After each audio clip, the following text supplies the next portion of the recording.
You're welcome to today's webinar. My name is Success Eugene from Nigeria. I'm the West Africa Regional Coordinator for WMI, and I'll be moderating today's session. Today's session is titled Designing a Mission Statement, and it's a combined webinar for the two focus, that's the Business Plan Development focus and the CBO NGO Development focus. So you're all welcome. I'll be introducing our presenter very soon, but I just want to make a few housekeeping rules here. So the Q&A option is just below your screen. If you can see that, I would really appreciate if you put in your questions there, and also you can use the chat option to make the session more interactive. All right, so our presenter for today is Winnie Muchina. She's from Kenya. Winnie is a senior learning experience designer at Education Design Unlimited in Nairobi, Kenya. She has a background in economics, education, and human-centered design. She has previously worked at the African Leadership University and the Young African Leaders Initiative Program, supporting young African leaders to design impact-based and human-centered businesses and nonprofit initiatives. Currently, Winnie designs curriculum and learning experiences aimed to provide organizations with greater impact in their learning needs. And it's such an honor to have Winnie here with us today to speak on this topic, designing a mission statement, which is very fundamental in starting your own business or your own CBO NGO. So please pay good attention. And I just want to say that the recording will be available, and also the slides will be available for reference purposes. You're all welcome. I can see in the chat option your introductions. Thank you so much. You're welcome.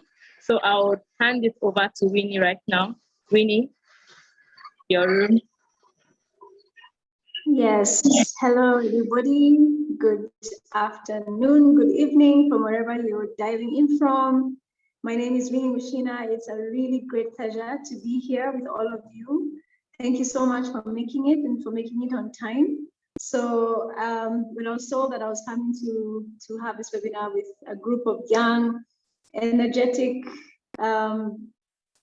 graduates, who are trying to set up their businesses or figure out how to move forward, I felt so excited because this is really where my mission is. So today we're talking about mission statements. And so my personal mission is really to just empower more youth, to work with more young people. I find young people so vibrant and engaging, and there's just so much to do. There's so much to learn. So I'm really excited to have you all here. And I can see that you come from all over. I've seen Sudan, my own from Sudan. I can see Tionel from the Philippines. Wow. Let's see some more people. Tell us where you're from. Let's see where everybody is dialing in from. So Jean is from Rwanda. Welcome, Jean. Anyone else? We have Victor from Malawi. We have Larry Maredza from Zimbabwe. Wow, this is a great room, isn't it? We have Eric from Rwanda. Augustine from Malawi. Is there anyone from up north, somewhere up north? And then we have Fred from Kenya. We have Zambia, Nasilele from Zambia. That's awesome.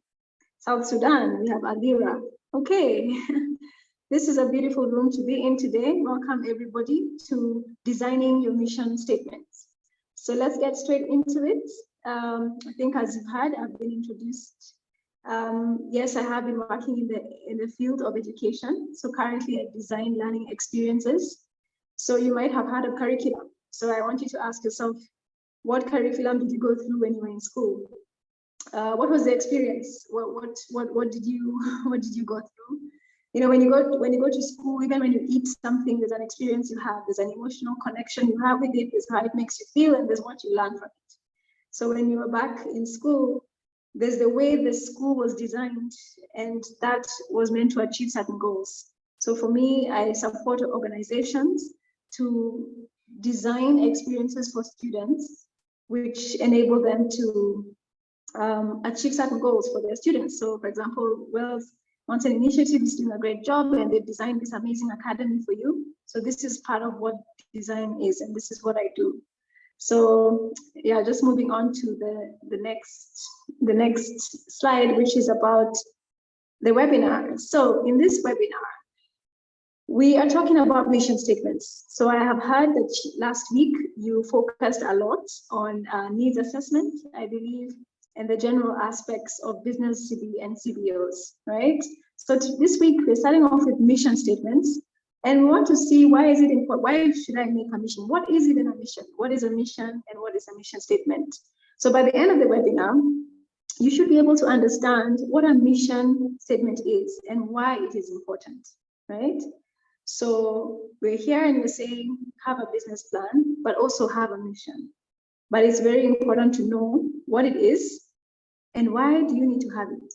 What are the benefits of having a mission statement? Now, you should also be able to learn how to create a mission statement. So it's one thing to understand what it is, but how do you create it? So that then you can say, this is my mission statement, or this is a mission statement for my CBO or my NGO or my business.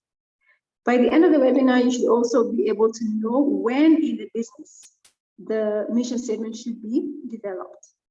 And then you should be able to understand the impact of a mission statement.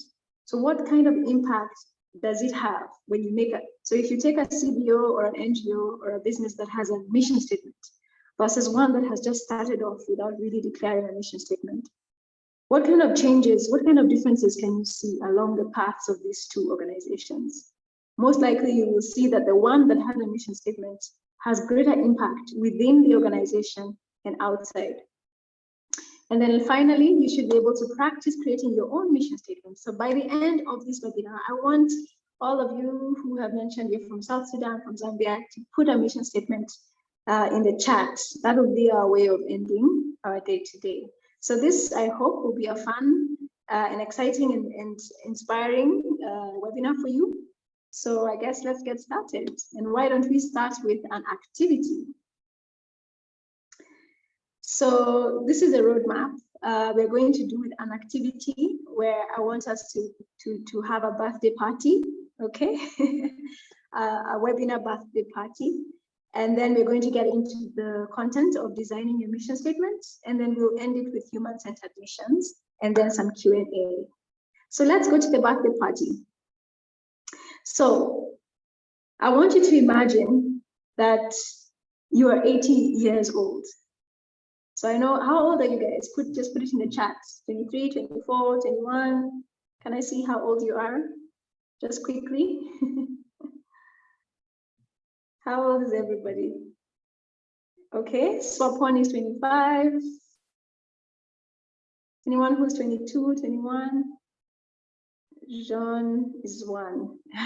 Okay. So, okay, Tionel is 28. Okay, can we have 1 or 2 more? Okay, Lovetta is 34. Great. So we have a good range of people here. We have Jean who's 24. Great, great. So we have a nice range, maybe between 24 and 35, I'm guessing, or maybe even younger. So I want you to go fast forward to when you're 80, okay? Imagine today that you're 80 years old and it's your 80th birthday party, and you have organized an amazing birthday party for yourself, okay? And your friends have organized it. And there's a cake, of course, people have eaten, you've laughed, and now it's time to cut your cake, your personal cake. But before they cut it, you have to go, people need to say a toast, right? You're 80, this is an achievement, isn't it? Now I want you to think and ask yourself, what contribution do you want to have made by that time? When people are standing up to say a vote of thanks or something, how do you imagine you could achieve that? Right? What contribution do you want to have made? How do you imagine you could have achieved that by 80? And when people are talking on the table, what do you want the people on the table to say about you? Okay, so we're talking about missions, and I know maybe before we go to CBOs, I want us to be first able to understand that a mission is first personal before it is organizational, okay? So can we just have a few people telling us, it's your 80th birthday party, this is what I want people to say about me. This is what I would want to have achieved. I know it takes a second or two, so just take a second or two and say, this is what I want to have achieved by the time I'm 80. This is what I want to have done. This is what I want to have contributed. So hopefully you'll have been doing a lot of exercise, so you won't be on a walking stick. So you're standing up and you're saying, yeah, this is it. This is what I want to have achieved. So some people are saying honored success. Okay, anyone else? What do you want to have achieved by that time? By 80. Let's have two more. To empower people to be independent economically. Amazing. Eliminated poverty in the society by 40%. Akin, that's good. Anyone else? Yes, so this is good, right? And I want you to feel like by the time you're 80, it's almost like an exit, like you're exiting the world, or you're exiting participating in the working world. So so Anatoly says she wants to have impacted 1,000 people in success. I want to come back to Anatoly later in my slides because I have something I want to mention about that. So you have, I want you to feel that by the time you're 80, you're exiting the working world. Maybe let me not say exiting the world, but you're sort of retiring, right? But you want to make sure that you feel satisfied with what you've been able to do. So keep thinking about this, because I want you to make sure that you have your own personal mission statement, and to understand that designing a CBO, NGO, or business mission statement has to really come from your heart. It's not just a random mission statement that you make if you want to have a lot of impact. So thank you for all who are sharing. Keep sharing them. We'll remember them later. So let's then talk about a mission statement. So what is then a mission statement, right? What exactly is a mission statement? Does anybody know what it is? Can anybody type in the chat what a mission statement is?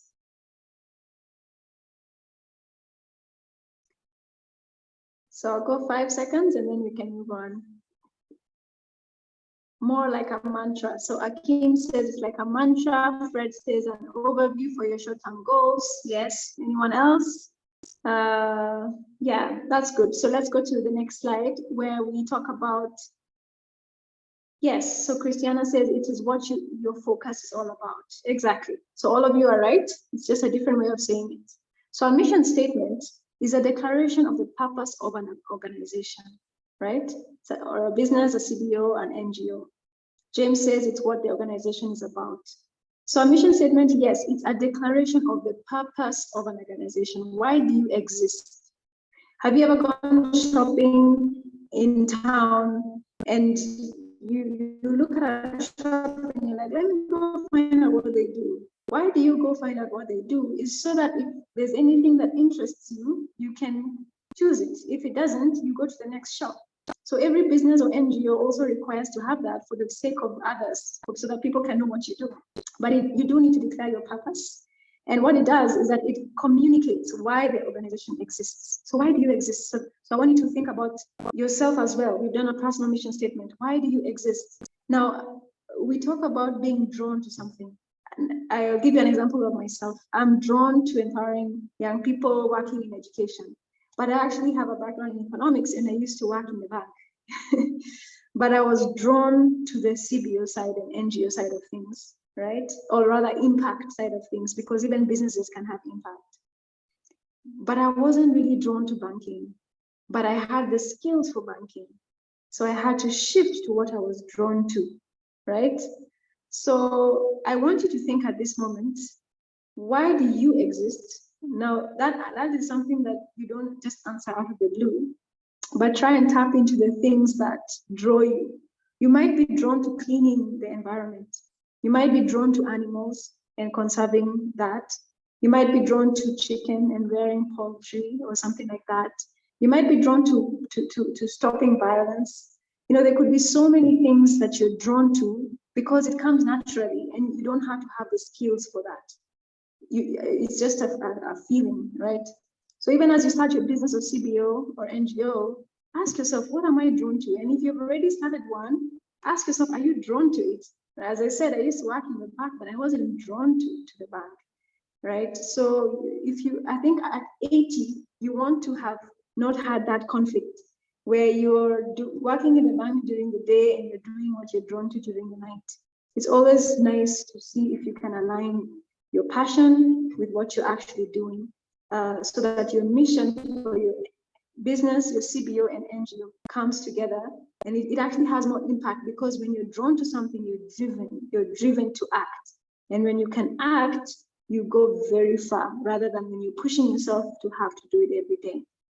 So let's look at the, on the next slide, we have, so now that we've defined a mission statement, we want to understand why is it important, right? Yes, so it's an action-oriented statement. Yes, it is. It's an action-oriented statement, yes. So why is it important? Why do we need to have a mission statement? So I should have asked you this before, right? But you can see the answers. So a mission statement will give potential customers or participants, because it might not be a business, but even if you're starting a CBO is a community-based organization, meaning that you've targeted a need and you want to just start something to serve the residents of a certain area. Now, who are they? And it should be able to give them a clear idea of what you do. You might decide, I have this specific passion of starting a CBO for women to end violence or to increase financial income or something like that. But you go to the place you go and people tell you, I don't have that need. What do you do? So on one end, you're very passionate about it, but then the people you're receiving are like, okay, but that's not my problem, right? And we're going to talk about human-centered design later. But yes, it's good to have a mission statement so that everyone is clear. You are clear about what you're doing, and so are the people whom you're serving, so that you can eliminate those who at least you feel, this is not my market, let me go here, because you can't give up on what you're drawn to. What you need to do is find the right people who need what you have to give. And now it also enables your target to understand. It also enables your target to understand what your values are, and so decide whether they want to buy your product or service or not. A mission statement communicates an organization's commitment to providing quality service. You'll find that the companies, organizations, and CBOs and NGOs that you can trust are the ones that have come out and put out a declaration of a mission, right? Because then it keeps them accountable. So it really keeps an organization committed. Number 4, it gives purpose and direction to the organization and its activities. So it's not just for the people, it's also for the organization. So you are starting your CBO, your NGO, that's where you should start. Now, I had said that one of the things you should know is, when should I put down a mission statement? You have to put it down in the beginning, because it's the fuel that is running your company. It is the fuel that is running you. Your own mission is running you. Every day you wake up to live out your mission. So you need to set that out from the very beginning. Now, a good starting point to chart your way forward in business, right? So don't just jump into business. Ask yourself, what's my purpose? Why do I exist? What am I trying to achieve?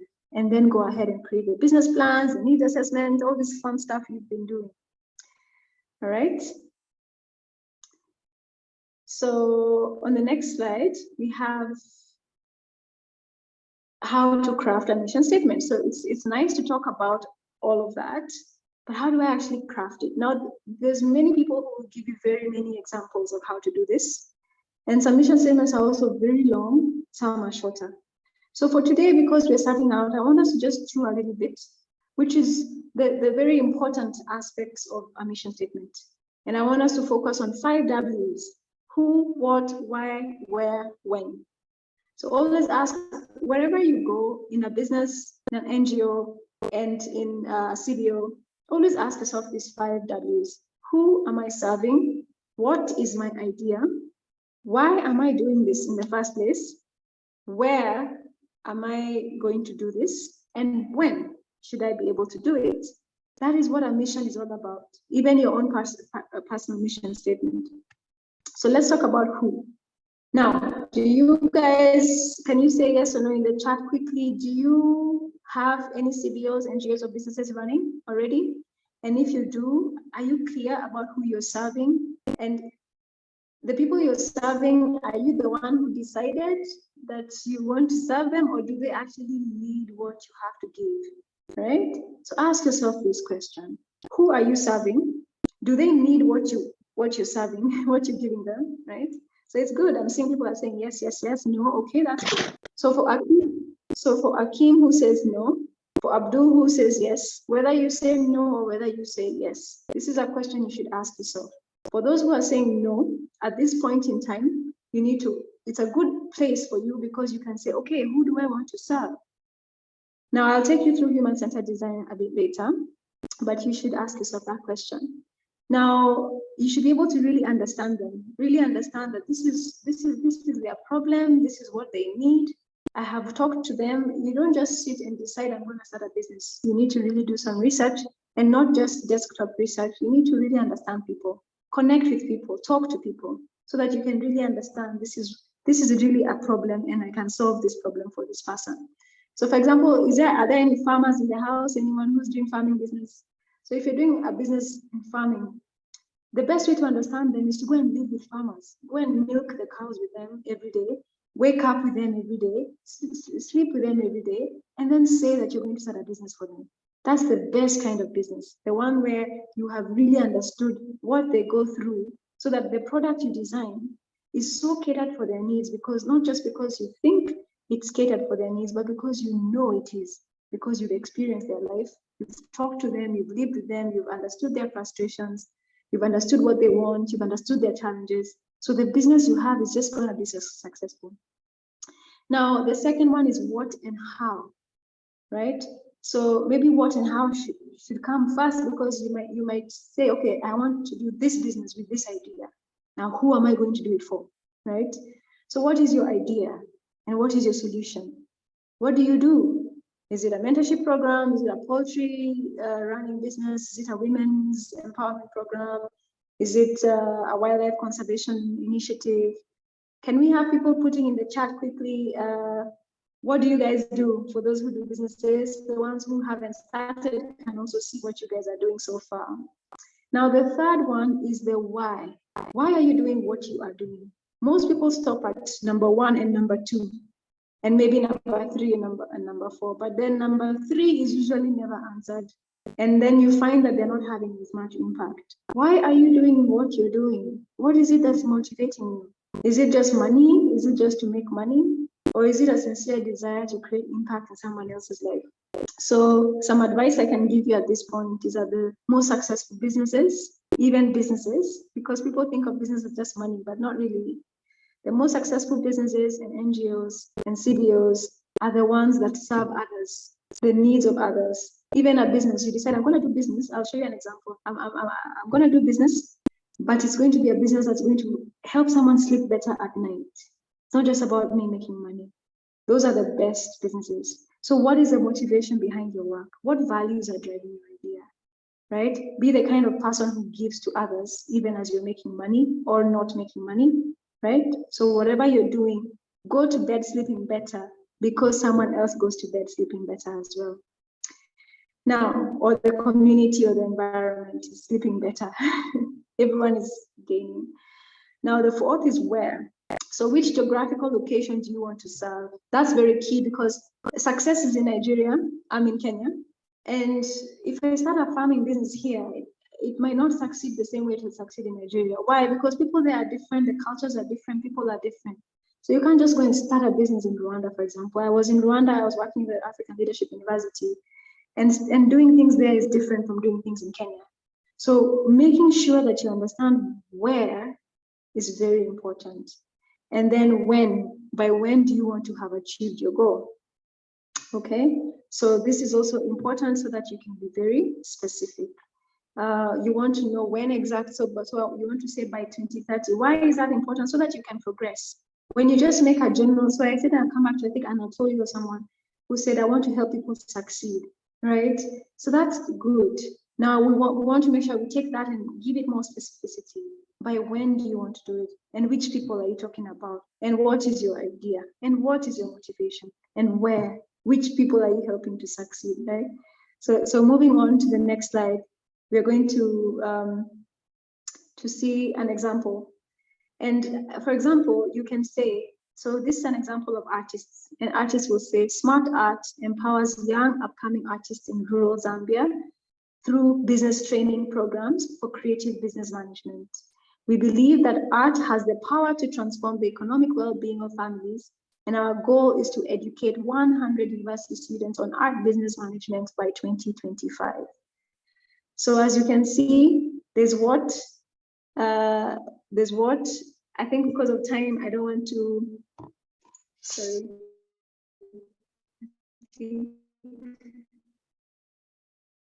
My apologies. Because I want to, my apologies for that. I wanted to ask, can you, each of you identify the what, the where, the how, the when? Can you identify these things? But I'm gonna say that, so we talk about what? So smart art is a program, right? It's for a young upcoming artist in rural Zambia. So you can see the where. Now what is through business training programs. So business training programs is the what for creative business management. So why? So they say that we believe that art has the power to transform the economic well-being of families, and our goal is to educate 100 university students on art business management by 2025. So I think you can see how clear this is. Those 5 whys have been identified.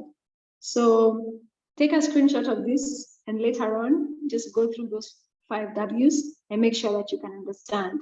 So ask yourself, have you done this for your own project? Can you see the what, where, when, the 5 whys, the 5 W's, can you see them? So ask yourself, have I done it this way? Now, as you can see, this is a very short mission statement, but it has everything. And if someone comes to your organization and sees this, they'll be like, oh, okay, this is what you do. This is by when you want to do it. This is for whom you're doing it, right? So let's go to the next slide, where we'll talk about the impact, the SMART goals. Now, you might have heard of SMART goals, or you might not have heard of SMART goals. Now, a SMART goal is a goal that is specific, measurable, achievable, realistic, and time-bound. So I want to combine it with the 5 W's, right? So you can design your mission statement in a smart way. So specific, meaning that Anatoly had told us she wants I think Anatoly is not a name that is clear to me, but Anatoly had in terms of saying whether it's she, he, but they did mention to us, I'm a he, okay, Anatoly, thank you. So Anatoly had said he wants to help people succeed. So, okay, that's one thing. Now, Anatoly, by the end of this webinar, I want you to write me a mission statement. Which people, where, how, when, and what. I hope you've been able to see the difference. So it should be specific. So specific meaning you know exactly what you're doing and for whom you're doing it, right? So this, for example, this one says, our mission is to empower 100 young girls from Bungoma district with business management skills by December 2023. That's very specific. So Anatoly, I want you to be that specific, not just say, I want to help people succeed. Okay, and then it should be measurable. Why? Because that's the only way you achieve things, guys. When you say I want to empower 100 girls, you can wake up and say, oh, okay, I did 5 today, I did 10 tomorrow, you know, and you can see the progress. Measurable, but it should also be achievable. Some of you might say that I want to plant 1 billion trees today, but the reality is, can you plant 1 billion trees today? Maybe, if we get new technology that can just drop plants in the ground. But given our resources, given what we have in our time and the fact that we need to sleep and do other things, probably you can plant maybe 100, maybe 1,000 a day, and you can't do it by yourself. So is it achievable, right? And is it realistic? Actually, what I was talking about is realistic. Now, when it comes to achievable, is it something you can achieve within the time frame? Now, I don't want to hold you back. Anything is achievable. However, within the time frame you've given yourself, can you achieve it? So if I say I'm going to plant 1 billion trees today, that may not be achievable, but it is achievable in the long run. just not, so it depends on the time frame that you've given yourself. And it's always good to have a time frame, because the time frame then allows you to now have a purpose. Like, okay, we have 2 weeks, so now we can get going. So if you really want to succeed, guys, put down SMART goals, because then everything will just, you wake up to know what you're doing. You won't just be saying, I'm running a business, I'm running a business. You wake up every day, you have tasks to do, and those tasks are helping you achieve a certain goal for yourself and for the world. Now, the second one is, our mission is to increase the, so these are the examples. So our mission is to empower 100 young girls from Bungoma district with business management skills by December 2023. We believe that empowering the girl child is empowering the whole community, and we are committed to seeing the sustainable communities in the region. So specific, it means that it's not just general. They told us how many girls, where, when, what. So specific is those W's. It's measurable because it's 100 girls. It's achievable because they've given themselves a year to do that. It's realistic, also depending on the resources that they have, right? So also check your resources, and it's time bound. So that is a good goal, and that is a good mission. So think about the 5 W's and the SMART goals. Then next we have the impact. Now, what kind of impact are we able to have with setting mission statements? Now, I told you about 2 types of organizations. I want you to be very honest with me in the chat. How many of you have just ever woken up and just started a business? I've done that before when I was younger. Just started a business, and then just struggling through it, trying to learn on the way. Now, I wanted to show you the impact of having a mission statement. So this gentleman here is called Jeremiah Peronka. He is an African Leadership University student. Now, in African Leadership University, students come in, they declare a mission, and then the curriculum is tailored towards that. So you don't come and take business management and then you're just learning the facts about business management. You come and say, okay, this is business management, but we give you areas that you choose: wildlife conservation, women empowerment, business, and then you say, for me, this is my mission. And then you take the curriculum. So for Jeremiah, when he came in year 1, he said, my mission is to provide electricity to underserved rural communities of Sierra Leone through kinetic energy of pedestrian movements on the roads. I aim to reach 100,000 homes by 2030 to ensure that more children can access education and that the overall economic well-being of the community is uplifted. So this is what he decided. Now, he didn't know how he was going to do this. He was just a 20-year-old. He was 19 at the time, I believe. Very young. But we said, okay, that's your mission. So let's now put down the project. Let's go through it and let's try and achieve that. But the good thing is that we started out with a mission statement, then we moved forward. Fast forward, 3 years later, he graduated, and during his process in African Leadership University, he was attending webinars like you're doing right now, just things relating to what he wanted to do in this project. And last year, he won the sheg.org student prize, which was $100,000. And why? Because he had a mission statement. And not only did he have it, but he understood it and he was working towards it. And yes, he had really,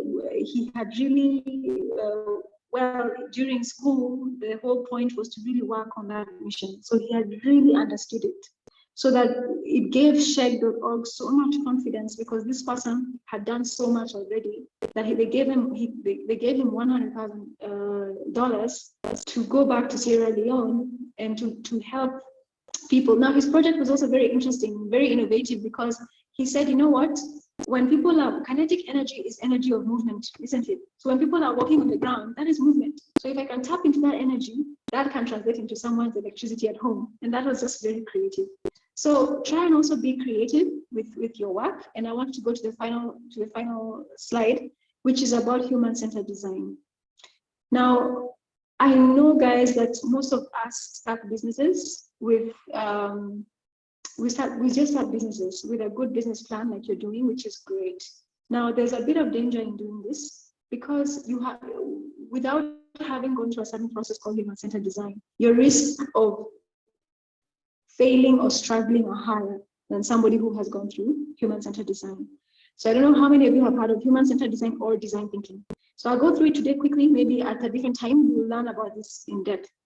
Now, human-centered design is designing solutions or creating solutions or having business ideas or CBO ideas for people from a perspective, from their perspective rather than from yours. That's what it's called human-centered. It's based on the people that I'm serving. It's not based on me. Now, show of hands, how many of you wake up and say, this business is about me? Now, it should be, as I said, you should be drawn to what you're doing, but it should also be drawn to the other person as well. So with human-centered design, there's these 5 steps. The first one is empathy. Empathy means learning about your audience and sincerely caring for the needs of others. Like you've really taken time to understand them and you really, really care. And then from that care, from that understanding, you start a business or an NGO or a CBO. That way, everybody benefits because there's someone somewhere who needs what you have to give, but they need it because you know they need it because you've experienced it or you've talked to them or lived with them. Once you've done, so that has to do with research. So you go out there, you learn about your audience for whom you're designing, and then now you come and put down a business plan and say, wow, my business plan is motivated by what I've really taught, by these conversations I've had with people, the things that people are really going through, the things that people really need. That's what I want my business plan to be about. The second thing after that is defining. Now, definition is creating a point of view that is based on the user. So that now has to do with asset. So once you've done your research, you've talked to people, you've lived with people, you come back now and really put your data together and really ask yourself, okay, this is what these people told me. What does this really mean? Dig deeper, and then that is the only time you come up with an idea. Now, I don't know how much of that is an aha moment for you guys. People in business, CBOs, NGOs wake up and say, I want to do this. But I have to turn things around for you and say, you should only have an idea when you have really understood people and defined. Why? Because you learn so much from being out there with people that you realize, first of all, the idea you had, people don't really maybe need that exact idea, or they don't need it in the form that you think. Now, the other reason for that is because you can spend so much money and time putting together a business plan and all of this. Then when you launch, people tell you, okay, but this is not my issue. Then you have to go back all over again. And this happens a lot with businesses. A lot of organizations, even the UN, have spent 500,000, so much money because projects that have been running since 1970s are still running today. We were supposed to end world poverty, right? But people are still poor. So you have to ask yourself why. It's because people didn't first understand, what do people need? What do people need? I'll give you an example. In Kenya, the Norwegian government came to Kenya, but in the 1980s, went to Turkana, which is a place of arid people, are pastoralists. They grow, they rear cattle, and they're pastoralists. They move around with animals basically for their livelihood. Now, the Norwegian government, there's also a lake called Lake Turkana there. So the Norwegian government came and said, wait a minute, why are these people so poor? Why don't we teach them how to fish? But the truth is, they built a plant that was worth $20 billion. And 3 days, people were excited, they came. And then after 3 days, they went back to their animals. So $20 billion after 3 days went down the drain. So you don't want this to happen to you guys, right? Why? Because these guys hadn't understood that pastoralists are they're not poor. This is just the way they live. Their whole life is centered around pastoralism. Being a man or a woman is based on being a pastoralist. So if you make them a fisherman, they lose their identity. They don't know who to be.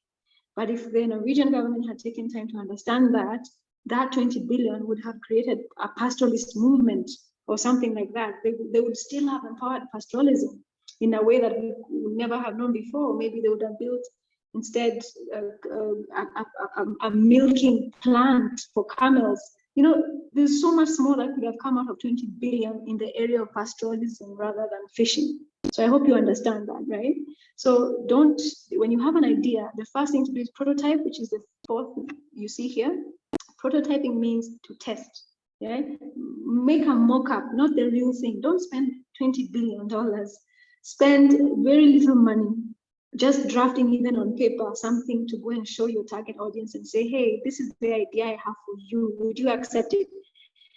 People can see on paper the idea, so you don't need to build the real thing.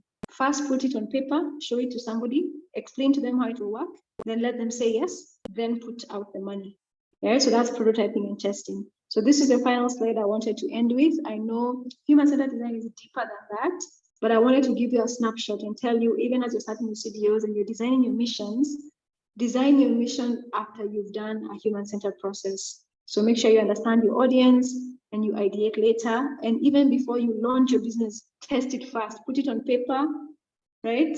Go and talk to someone about it, come back and keep doing small bits of it, then put down a good business plan. So you should really go in reverse sometimes, but it's good that we're doing all of it together so that then you know which pieces to put together. So with that, guys, I think that brings us to the end of my session. I want to give you time to ask any questions that you might have. Thank you so much, and I hope this has been useful for all of you. And I hope you've learned something. I hope you've taken away. Can I hear what you've taken away from this session? Has it been good? Give it back to success. Success, over to you.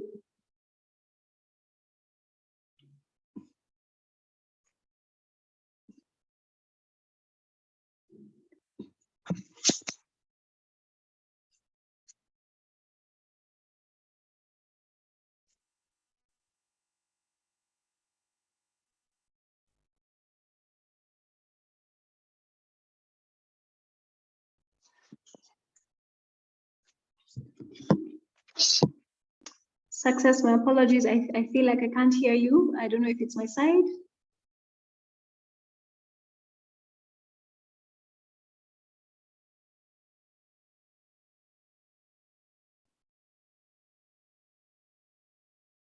So James has his hand up. I don't know. Can you hear me now? Yes, I can hear you now. All right. So I was saying, like, we really appreciate the fact that you drew instances from the environment we are in right now, because it's actually something that is happening to us. And so we really need to see that this is something that's happening around us. So thank you so much. And I just want to add that Jeremiah Tronka is also a WMI scholar. I don't know if you knew that before now. Yeah, nice. So that is good. So he's also a WMI scholar. And it's really nice because it's something we can relate to very well. So we have some questions here. I think the first is from Eric Mugabo. And he's saying, okay, let me pull that up. All right, yeah, he's asking, do all the mission statements need to have time in them? What if it's meant to be a long-lasting business? Sorry, come again. I'm looking for the questions in the chat, but you can just go again, please. All right, so he's saying, do all the mission statements have to have a time, like let's say 2024? What if it's meant to be a long-lasting business? Yes, so that's a good question, Eric.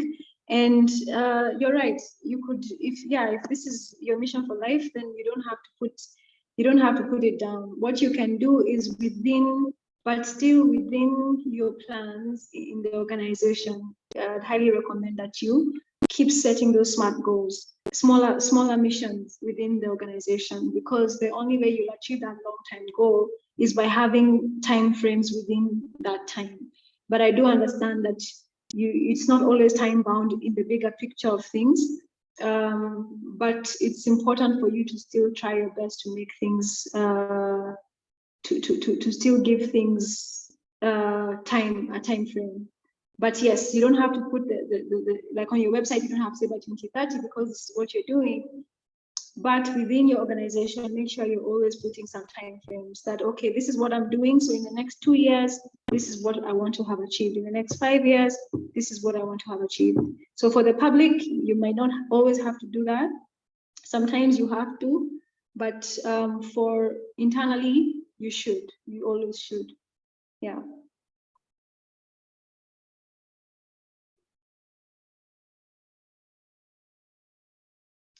Okay, is there another one?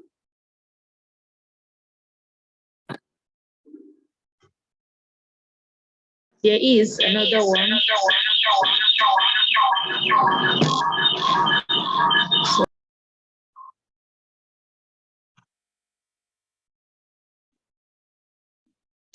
Okay, I had seen another one, if I can go, from Gilbert. What is the difference between a mission statement and a vision statement, and possibly a long-term goal? So that is great. So Gilbert, what I would say is that a vision statement is more broad. It's not as specific as a mission statement. A mission statement is more action-oriented. It really shows you what the specific steps are that you're going to take and how you're going to do it. Those 5 W's are very, very clearly outlined. A vision statement mostly tells you the overall vision, the long-term goal that you're talking about, that final end that you want to see. So for example, you want to see, my vision is to see an Africa that is empowered, sustainable, and all of that. It's much more general. But a mission statement will say, my mission is to do this, because our mission is an action. So it's to empower young girls through this and through that. Vision statement is more about the overall picture that you want to have at the end. It's that vision. So it's a statement that outlines the vision you want to see. But a mission statement instead outlines the steps that you're going to take to see that vision. So I hope that is somehow clear. Yeah, and we have more of that question in the Q&A. So there's another question here asking, in a mission statement, is there no need to indicate the sustainability strategy for your project? I would say no. So that's Anatoly. And Anatoly, I'm waiting for your mission statement. So please put it down. We have 10 minutes. But I would say no, but as I said, people teach this differently. But I would say that a mission statement is a statement about why you exist. You don't say this is my strategy, but the strategy can be, it depends, because the strategy can be the how. We remember we said that it's also about how. So a mission statement should have the how. So yes, you should indicate your strategy in terms of, this is how I want to do this, isn't it? Now, when you want to go too deep and now outline the entire strategy, that's not so necessary, as long as you've given that first how, right? So it's, yes, you should indicate the strategy, but I want you to understand that the strategy is the how. So my mission is to do this through this, by doing this. So yes, you should have it. But even as you continue learning over the next 8 weeks, I'm sure you will go through a business plan and you have a really specific strategy that you have to really outline. And that will be now part of the business plan. But part of that strategy should also be mentioned in this mission statement. So it should be mentioned, but not to the depth that you're going to do it. Yeah. Okay. Thank you so much, Winnie. So Patrick is asking, in situations whereby a mission statement is conflicting with the political policies or government policies, how would you help such a person? So a mission statement is conflicting with government policy. Can he give us an example, please? For example, right. Patrick, would you like to type an example in the Q&A session? And James is asking, before we get a response from Patrick, he's saying, can a mission statement become a goal? I think we get to different. Can a mission statement become a goal? Yes, if that's the question, yes, because a mission statement should be a goal. I think that's part of what we were learning today, that a mission statement can be a SMART goal that you set, isn't it? So if you already have a mission statement, just try and think of it as a SMART goal, right?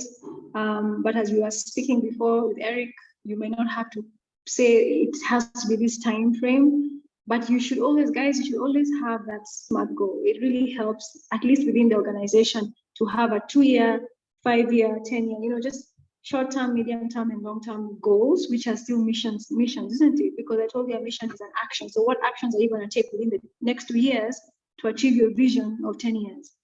Or what steps are you going to take in the next 5 years? You should have that within, even if not outside. But at least for the public, they should be able to see everything else, right? Except the time frame. But it's also really nice if someone can come into your organization and just see that you even know by when you want to achieve for them a goal. It makes them feel like, wow, somebody is so focused on helping me by this time. So it motivates them to want to say, I want to work for this company because they'll help me faster. Or I want to focus on this product because it seems like I'll get my needs sorted faster, or even if it's not faster, at least they're able to see within which time frame they can be helped or they can be served. So it's always good to do that. Yeah. Thank you so much, Winnie. I think that also answers James' question, asking what differentiates a SMART goal and a SMART mission statement.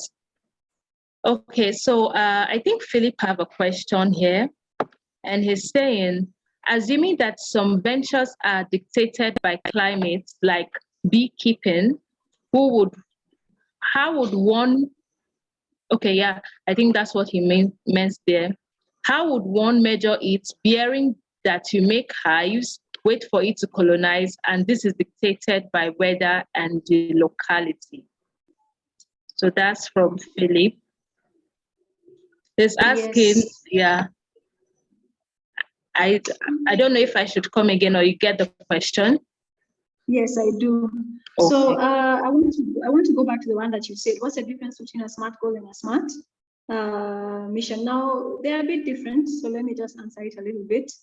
A SMART goal is, you can set a goal for this week, for example, isn't it? You can say that by Friday, I want to. There's no difference in terms of the items, but what's different is for what you're doing it. So when you're making a SMART goal that focuses on a mission, you're talking about mission stuff. And when you're talking about a goal, it's just a goal. I can have a goal to drink water first thing every morning. I've decided that that's part of my goal for this week. So my mission for this week is to drink 1 glass of water as soon as I wake up for the next 7 days, right? Is it achievable? Yes. Is it realistic? Yes. Is it time bound? Yes. Is it specific? Yes. It's 1 glass every day for the next 7 days. So that's a goal. So the facts don't change. Even a mission statement doesn't really change, right? A SMART mission is just a mission that's defined by those elements. So the elements just remain the same, only that you're talking about your mission, and here you're talking about this other. And then assuming that ventures are dictated by climate, like beekeeping, who would one measure it, bearing that you would make hives waiting for you to colonize? Yeah, so I mean, this is Philip. So Philip, it's exactly the same thing. So how would you measure it? So what's your goal? That would be my first question. What is your mission? What are you trying to achieve? Maybe you can write for us a brief mission of what you want. What's your mission when it comes to beekeeping? And yes, it's stated by climate, but at least you have a mission. So always have a mission statement. What you're talking about when you talk about climate, those are now the elements of business, the uncharted waters of business, which I am hoping you will learn along the way. That what is the nature of business? Yes, business doesn't work, so what should you do? But doesn't mean that you shouldn't have a mission. So don't hold back from having a fixed mission, because that is your purpose, isn't it? Your purpose should not change, but you will have to adapt to what you have to adapt it. And yes, goals and mission, goals change along the way based on things. So that's a good example that you've given us.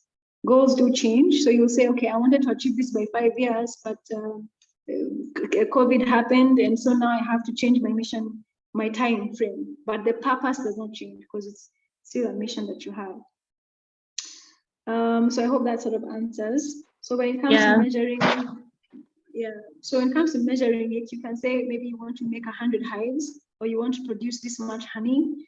Have a mission still, and then you'll see how to achieve that. But I think that yours requires a lot more planning as well. Okay, so it's climate oriented, so how many hives can be produced in this season? You really have to do a lot. That's why I was saying human-centered design. You need to try and understand human-centered design, guys. Take a course. Acumen Academy is offering a free course together with IDEO on just human-centered design. acumenacademy.org together with IDEO. Just go online, take that course. And Philip, I think that course will really help you. First thing you need to understand is to go and understand, you need to understand, yes, the climate, what are the seasons like, how many hives can be produced in this season. Then you measure, then you're able to say, okay, I'm going to measure this, but I'm still going to sort of adapt to that. Yeah. Thank you so much, Winnie. I think Anatoly has typed in his mission statement, and he says, I intend to support more than 1,000 unprivileged primary school children in my community of the 4 to 12 years, I think that's the age group he means, to be able to complete their primary education by 2030. Fantastic. So what do you guys think? Has Anatoly nailed it? Has he done the 5 W's? Can someone tell us as we end our session? Has he hit the 5 W's? So I intend to support more than 1,000. Okay, that's great. So my mission is to support more than 1,000 unprivileged primary school children in my community. So there, can you be specific? So remember the W, where, right? So where is your community? Is it Zambia? Which country was it again? And even in Zambia, there's so many communities.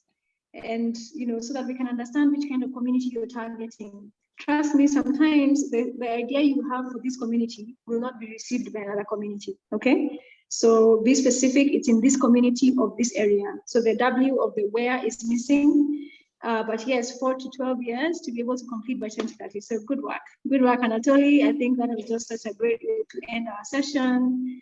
Thank you. No, there are 2 more questions, but then let's take the one from Fonde Bagura. It says, in a business plan, should a mission statement and goals be included therein? Can goals be milestones? So I think that's 2 questions in one. So in a business, I don't think I got the first part of the question. In a business plan, should mission statements and goals be included in a business plan? Yes. I think a business plan is something that you give to your customers to read and to your stakeholders. And the first thing they'll be looking for is your purpose. Why do you exist? So definitely, your mission statement should always be the first thing in your business plan. Yeah, and then he asks,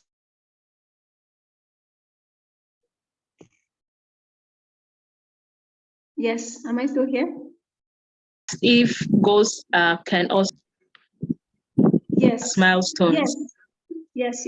I think you will learn more about business plan, but the goals should definitely be part of the goals should be in your business plan. Actually, the business plan is a very articulate document of your goals, and it really breaks them down, even your marketing goals, your community outreach goals, everything, the strategy that someone was talking about. So the business plan is like goals. It's all about what do you want to achieve, how do you want to achieve it. So those 5 W's are really expounded in a business plan. Thank you so much, Winnie. We still have more questions, and Alira William also typed in his mission statement, but we're running out of time, so I think we'll bring it to an end today. I just want to say that thank you, everyone. Thank you so much, Winnie, for giving us very insightful presentation and bringing it home to us in the way we can understand to easily relate it to our different ideas and businesses and community-based organizations or NGOs. I want to say thank you to the participants. Thank you for making this engaging. I see that some questions really have not been totally responded to, but then just be sure that we'll get your responses to you in time. Thank you so much. I want to say that for the two different focuses, we'll be having the webinar for the business focus. The next webinar will be business models, and that will be on Wednesday, same time. And for the CBO NGO, your next webinar would be on Friday, and that's guiding theory of change. So we'll be expecting you all at your different times to join us for another insightful webinar series. So over to you, Winnie, if you have any closing words. Yes, I just want to say that Alira, just to finally, you want to increase food production. That is great. You just need to have a time frame, which you don't have, but you know what you want to do, where you want to do it, how you want to do it, but by when do you want to do it? But great attempt. Just keep trying, keep practicing. Guys, I would love to be here and talk to you more, and hopefully we will have more time to chat. Thank you so much for your time. Thank you for your participation. Thank you, Success, so much for running this session. And I hope, guys, to be in touch and connected with you. I hope that you all take the Human-Centered Design course by Acumen, and so that you can really make sure that you succeed in what you're doing. I really wish you all the best, and I hope we get in touch. My name is Winnie Muchina on LinkedIn. We can always connect. And I wish you all the best with your NGOs and your businesses and your CBOs.